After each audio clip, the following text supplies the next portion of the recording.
लोगों से ये पूछो ईमानदारी से, ये खुदा की कसम खा के बोले,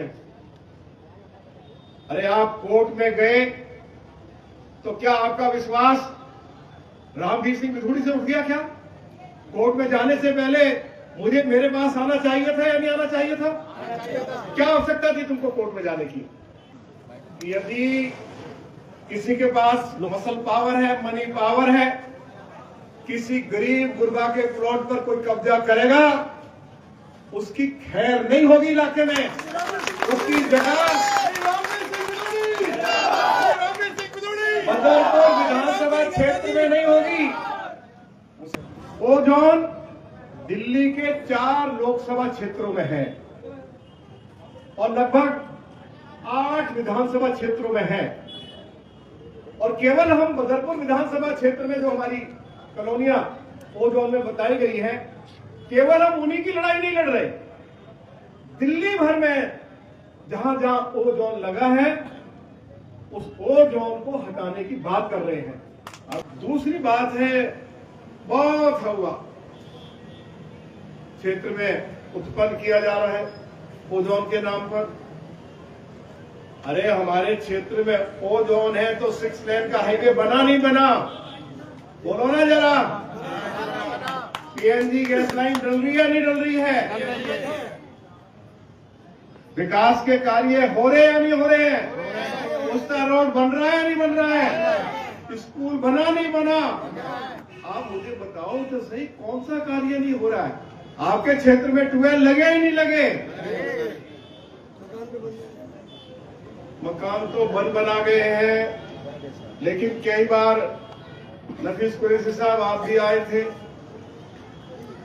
कई बार हमारे लोग जो हैं कोर्ट में चले जाते हैं और कोर्ट आदेश दे देता है कि भाई कुछ दीवारों को हटा दिया जाए। आई ब्लॉक में जो घटना घटी है, इन लोगों से ये पूछो ईमानदारी से, ये खुदा की कसम खा के बोले, अरे आप कोर्ट में गए तो क्या आपका विश्वास रामवीर सिंह विधूड़ी से उठ गया? क्या कोर्ट में जाने से पहले मुझे मेरे पास आना चाहिए था या नहीं आना चाहिए था? क्या आवश्यकता थी तुमको कोर्ट में जाने की? और यह प्रॉपर्टी डीलर बैठे होंगे, 1993 से मैं आपके बीच में हूं। कभी कुरैशी साहब के, नफीस कुरैशी साहब के तो मैंने रोटी भी खा ली होगी, लेकिन एक माइका लाल बोले खड़ा हो, कोई माइका लाल खड़ा हो जाए कि 1993 से लेकर आज तक इतनी बड़ी कॉलोनी बस गई, कोई ये कह दे कि हम चाय छोड़िए, हम किसी का पानी पीने का गुनाहगार हो। लेकिन मैं एक बात के सख्त खिलाफ हूं, आज बोल के जा रहा हूं कि यदि किसी के पास मसल पावर है, मनी पावर है, किसी गरीब गुरबा के प्लॉट पर कोई कब्जा करेगा, उसकी खैर नहीं होगी इलाके में। उसकी जगह बदरपुर विधानसभा क्षेत्र में नहीं होगी, उसकी जगह जेल में होगी। वो जोन 8 मार्च 2010 को लगा। दिल्ली में कांग्रेस की सरकार थी, केंद्र में कांग्रेस की सरकार थी, और 10 ये ठीक है, और 10 अगस्त 2010 को लागू हुआ। मैं निरंतर इस बात के लिए प्रयास कर रहा हूं। पीछे भारत सरकार के शहरी विकास मंत्री आदरणीय सरदार, हमारे जो पहले मंत्री थे सरदार हरदीप पुरी साहब, जैतपुर गांव में आए थे। प्रधान जी आए थे या नहीं आए थे? मैंने उनके सामने मांग रखी थी कि क्षेत्र से ओजोन हटाया जाए। वो घोषणा करके गए थे कि हम हटाएंगे। और ये ओजोन केवल आपके जैतपुर पार्ट 2 में ही नहीं है।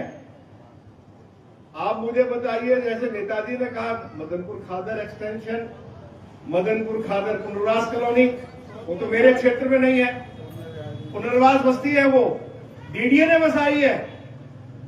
बताया जा रहा वो भी ओजोन में है। साइनबाग, जाकिर नगर, ओखला विधानसभा की कम से कम 7-8 कॉलोनियां ओजोन में, तो बड़ी बड़ी कॉलोनी है, वहां के लोग भी मेरे पास आए थे।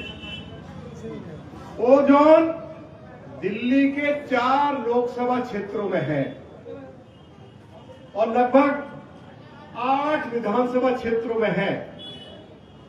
और केवल हम बदरपुर विधानसभा क्षेत्र में जो हमारी कॉलोनियां ओजोन में बताई गई है, केवल हम उन्हीं की लड़ाई नहीं लड़ रहे, दिल्ली भर में जहां जहां ओजोन लगा है उस ओजोन को हटाने की बात कर रहे हैं।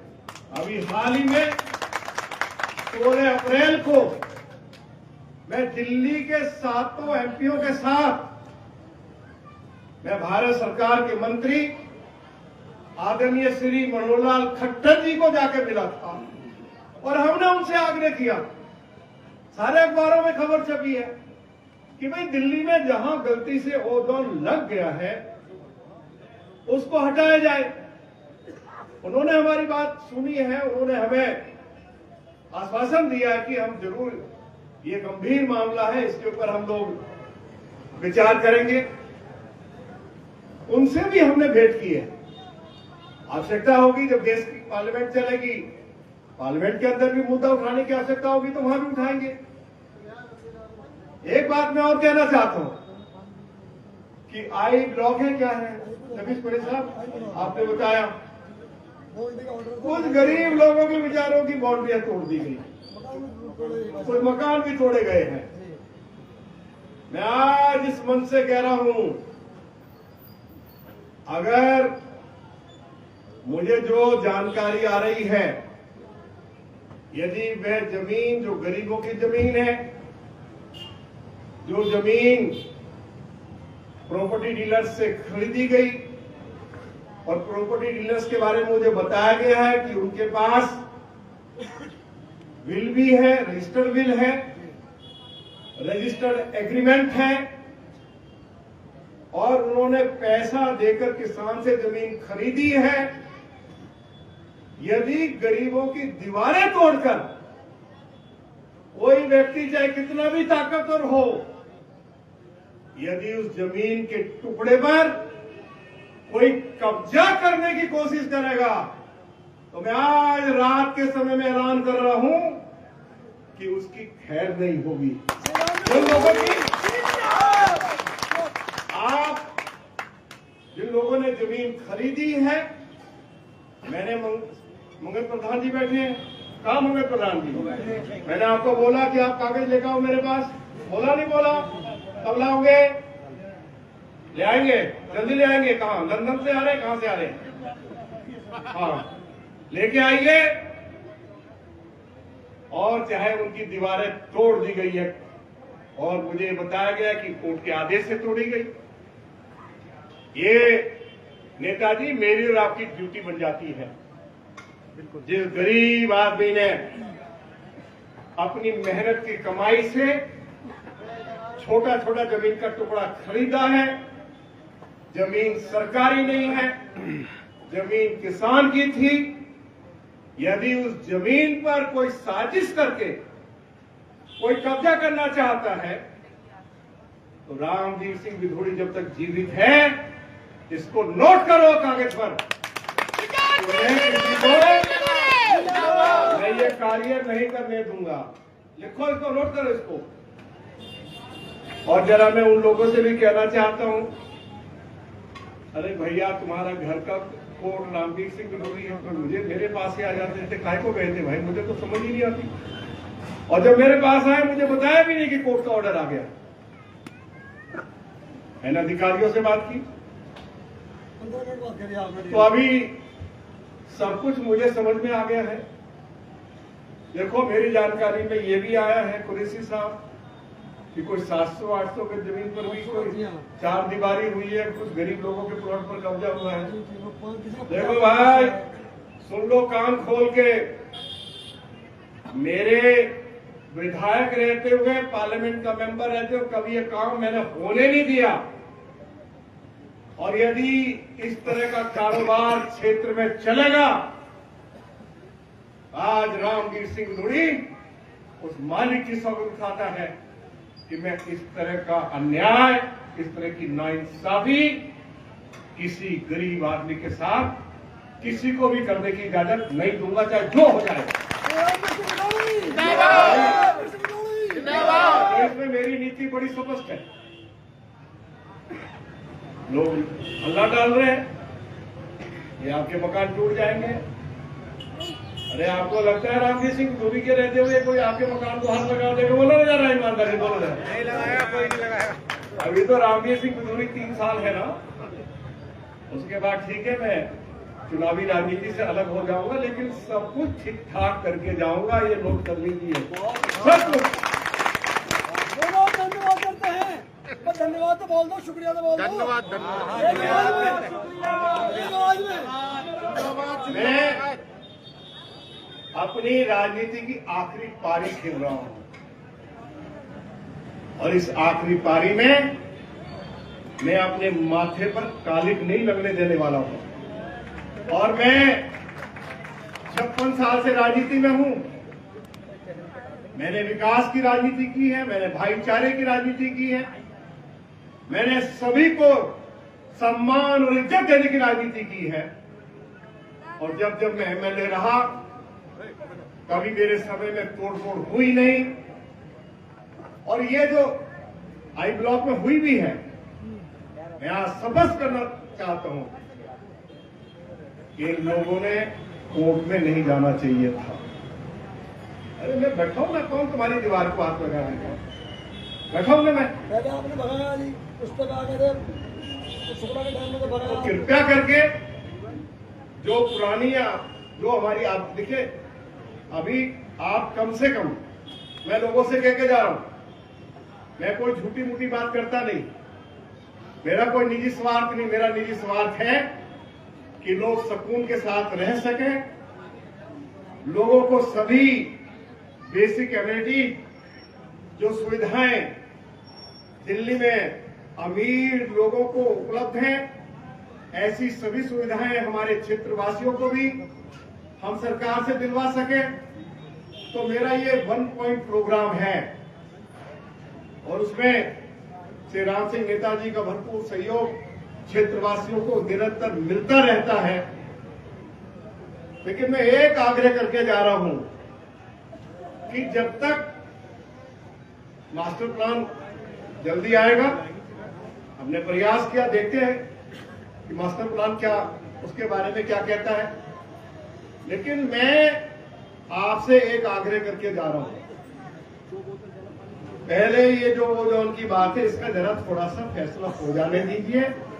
तब तक कम से कम नई कोई आप कंस्ट्रक्शन, अब ये कॉलोनी का जहां आप लोग बैठे हैं, जहां सड़कें बन गई है, जहां बिजली पानी की व्यवस्था हो गई है, वहां कोई दिक्कत नहीं। लेकिन जो लोग आगे के लिए बढ़ रहे हैं खाली जमीन पर, कृपया करके इसको थोड़े समय के लिए रोक दीजिए।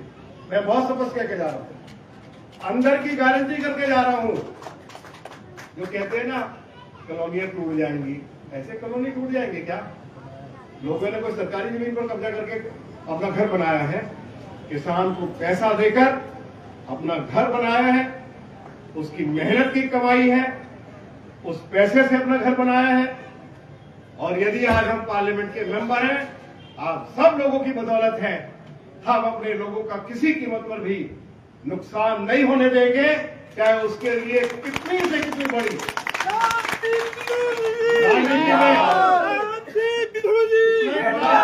कदम उठाना पड़ेगा, नुकसान नहीं होने देंगे। ये विश्वास है नहीं है तुम लोगों को? हाथ उठाओ जा रहे हैं तो पीछे भी उठाओ, पीछे भी। इसलिए अपने घर में अब तो गर्मी है, मैं ये कहूँ कि चादर ओढ़ के, तो गर्मी रजाई, अगर सर्दी होती तो मैं कहते जाओ अपना, क्या बोलते हैं, चादर ओढ़ के सो ना, कितने फिट की। हाँ, आप, मैं भी यही हूँ, आप भी यही हैं। कोई कहते हैं कि कॉलोनियां हटा दी जाएंगी, कॉलोनियां तोड़ दी जाए। खाली जयपुर पार्टू की बात नहीं कर रहे हैं, मीठापुर वार्ड की बात कर रहे हैं, हरिनगर वार्ड की बात कर रहे हैं, जयपुर वार्ड की बात कर रहे हैं। अरे जिनके घर बन गए, जिनके घर में बिजली पानी है, किसी को इस बात की चिंता करनी ही नहीं चाहिए। और जो लोग ऐसा दुष्प्रचार कर रहे हैं उनको करने दीजिए, मुझे उनको जवाब देने की आवश्यकता नहीं है। मैं कभी किसी के ऊपर आरोप प्रत्यारोप करता नहीं, कोई आरोप लगाता है मैं उसका जवाब देता नहीं। हम जवाब अपनी कलम से देते हैं, अपने क्षेत्र में बेहतरीन से बेहतरीन डेवलपमेंट का काम करके देते हैं, अपने क्षेत्र के लोगों की रक्षा सुरक्षा के लिए हमेशा लाठी लेकर खड़े रहते हैं। इसलिए मुझे किसी भी ऐसे व्यक्ति को जवाब देने की आवश्यकता मैं महसूस नहीं करता हूं। मैंने इस बदरपुर विधानसभा क्षेत्र में 2012 में सारी की सारी नगर निगम की सीट अपनी ताकत में जीती है। 4 बार मैं आप सभी के आशीर्वाद से, सहयोग से विधायक भी रहा हूं, leader opposition with the rank of cabinet minister रहा हूं। प्रधानमंत्री आदरणीय श्री नरेंद्र मोदी जी का बहुत आभारी हूं कि मुझे दिल्ली में इतनी बड़ी जिम्मेवारी दी और उसके बाद पार्लियामेंट का मेंबर मुझे आप सभी के सहयोग से और प्रधानमंत्री जी ने जो मुझे टिकट देकर आपके बीच में भेजा, 36 जाति के लोगों ने मुझे अपना समर्थन और आशीर्वाद दिया। मैं सभी का आभारी हूं। आप बताओ जरा, कोई एक आदमी बताओ जरा, मेरे एमएलए एमपी बनने पर हाँ, तो इसलिए चिंता करने की आवश्यकता नहीं। अब मैं आप लोगों से पूछना चाहता हूं कि आप मेरे से क्या चाहते हो, बोलो जरा। अभी एक साथी ने कहा स्कूल को बढ़ाइए 12वीं क्लास तक, हम बातचीत करेंगे और जरूर इसको 12वीं क्लास तक कराएंगे। की बात करो।